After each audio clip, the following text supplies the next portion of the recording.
And now the fight moves on to a new phase. And I must share with you communications we received only this morning and yesterday. As many of you have known, the labor of these many years in Ashraf has produced millions of dollars worth of property. And the MEK has contracted with a company in Britain to buy this property for a fair price. And the money would be used to support and then resettle the people of Ashraf in liberty. Last week, the representatives of this company in Baghdad were told if they proceeded, their lives would be lost. Let me speak clearly to the government of Iraq. You underestimated our will with the FTO. You underestimate us again. You will not steal our property. You will not take our possessions. You will not bankrupt our people. We will not forget. We will not go away. We will get fair justice for this property. They threatened the people who wanted to buy our property, and we will not go away. I would like the United Nations, the Maliki government in Iraq, and my fellow countrymen in the White House and at the State Department to note the following.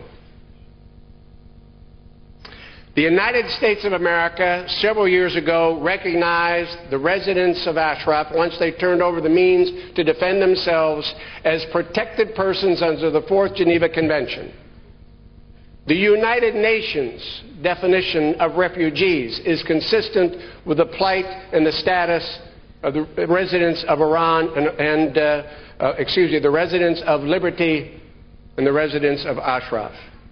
Ironically, the Constitution of Iraq's definition is consistent with the plight and purpose in the situation with the residents of these camps. It's there.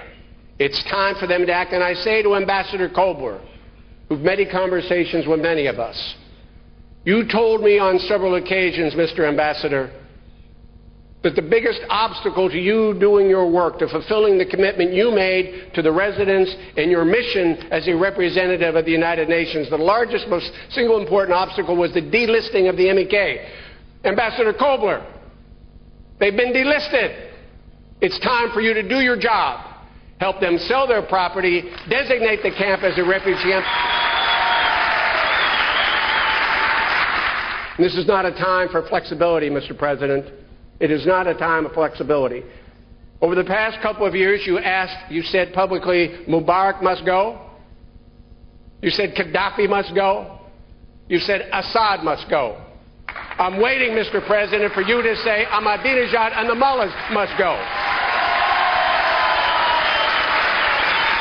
But the Iranian regime has been responsible for the death of thousands and thousands of their own citizens in Iran, MEK and non-MEK. They are supporting Assad in Syria. And frankly, I think are co-conspirators in the slaughter of 30,000 innocent men, women, and children in Syria. And they better note the Iranian support is in support of the Hamas. Have they noticed that they have continued to lie to the world on all occasions about the peaceful use of their nuclear development? Lie after lie after lie, talk after talk, and while we talk, they build. I have a suggestion.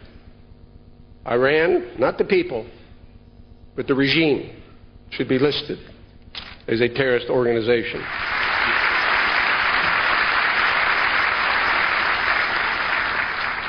Today to celebrate that. Why? Not only for the reasons that have just been said, because the MEK represents the most organized, political, financial, organization that is opposed to the ruling mullahs in Tehran. Now that the label is over, it's time for Iraq and the United Nations to finally recognize the people of Ashraf and Liberty as human beings.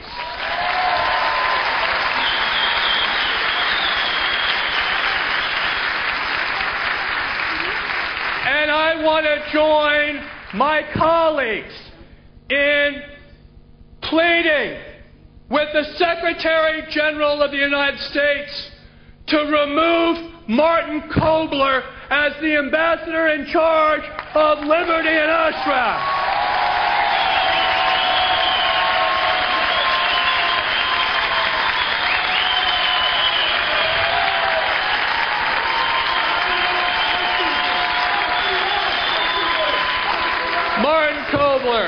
Martin Kobler has been complicit in the harassment and persecution and terrorizing of the people of Ashraf and Liberty, and he continues to this day.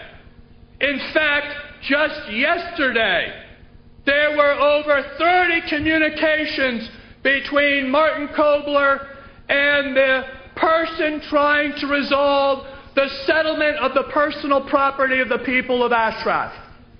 Imagine a member of the United Nations getting in the middle of a business transaction between the people of Ashraf and a business agent who's trying to resolve the settlement of their personal assets, and only to be obstructed by the UN Commissioner. Martin Kobler, you must step down as the UN Commissioner.